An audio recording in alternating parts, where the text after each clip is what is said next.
예전에 우리 어른들은요, 이런 얘기 많이 하셨죠. 어떤 전자제품 혹은 어떤 화장품을 얘기할 때 이거 물 건너온 거야. 이 물 건너왔다라는 게 무슨 뜻입니까? 바로 멀리서 왔기 때문에 가치가 더 크고 멋진 곳에서 왔기 때문에 더 가격을 많이 매겨도 된다는 얘기입니다. 사실은 이건 사람한테도 많이 작용합니다. 제가 면접을 보러 온 학생들을 보면 참으로 재미있게도 교수님들이 이 면접을 보러 온 지원하는 학생이 얼마나 멀리에서부터 왔는가를 그렇게 고려하는 걸 보고 옆에서 실소를 금할 수가 없었습니다. 물론 객관적인 자료에 의해서 합격, 불합격을 결정하지만 심정적으로는 정말 그렇지 않다라는 거죠. 입시를 치르고 있는데 제주도에서 온 학생이 있습니다. 그러면 대부분의 교수님들이 아이고, 이 먼 데서 왔구나. 그러면 이 학생이 성적이 안 되거나 결과가 안 좋아서 떨어뜨릴 때도 그렇게 속상해합니다. 그런데 옆에 있는 고등학교에서 지원해서 오면요, 물어봅니다. 너 왜 지원했어? 그런데 이때 절대 하면 안 되는 대답이 뭡니까? 가까워서죠. 실제로 기업에서 신입사원 혹은 경력직 사원을 모집할 때 듣는 순간 바로 이 지원자는 뽑기 싫다라는 느낌을 만들어내는 것 중에 하나가 바로 지원 동기를 물어봤을 때 가까워서 지원했다라고 하는 지원자들입니다. 왜 갑자기 그 사람이 별로 안 좋아질까요? 거래 효용이 떨어지기 때문입니다.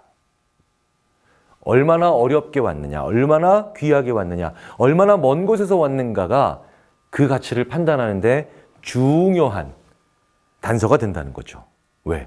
좀 더 멋진 제목을 거기다 붙일 수 있기 때문입니다.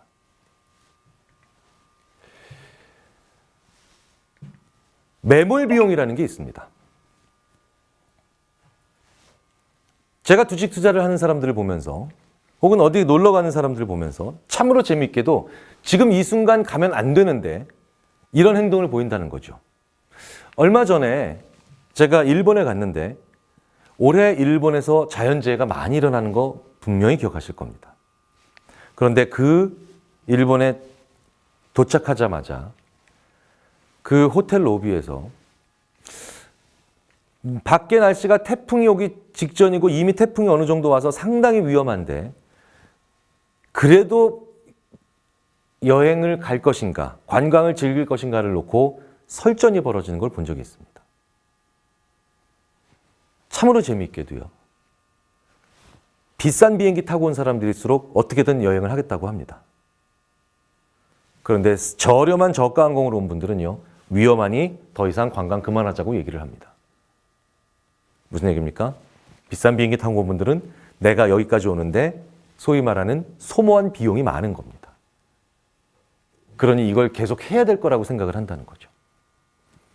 그런데 저가 항공 혹은 저렴하게 온 분들은 여기에 들어간 매몰된 비용이 적습니다. 그러니 속칭 이런 표현을 안 해도 된다는 거죠. 내가 여기까지 오는데 들이박은 돈이 얼만데, 쏟아부은 돈이 얼만데 라는 표현으로부터 자유로워지는 거죠. 이런 비용을 매몰 비용이라고 합니다. 즉, 우리는 어떤 것에 대해서 이후에 선택을 할 때 고려할 필요가 없는 지금까지 얼마나 돈을 많이 썼느냐에 대한 것을 사실은 지나치게 많이 고려할 가능성이 크더라는 거죠. 그러면 그 사람으로 하여금 그 행동을 계속하게 만들려면 어떻게 해야 됩니까? 그게 중요하다라는 표현보다 더 중요한 건 당신이 이걸 하기 전까지 얼마나 많은 비용을 치렀는가를 강조하면 됩니다. 여기까지 오는데 당신 돈 많이 썼잖아. 시간도 많이 썼잖아. 이러면 그 행동을 계속하게 만들기 쉽다는 거죠. 반대로 그 사람으로 하여금 그 행동을 깨끗이 포기하게 만들려면 그 일 자체가 중요하다고 말하는 것보다 더 중요한 건 뭡니까? 네가 지금까지 쓴 비용이 얼마 안 되더라는 걸 얘기해 주거나 강조하면 그걸 얼마든지 만들어낼 수 있다는 거예요. 리차드 탈러는 세 번째로 매몰 비용을 설명합니다.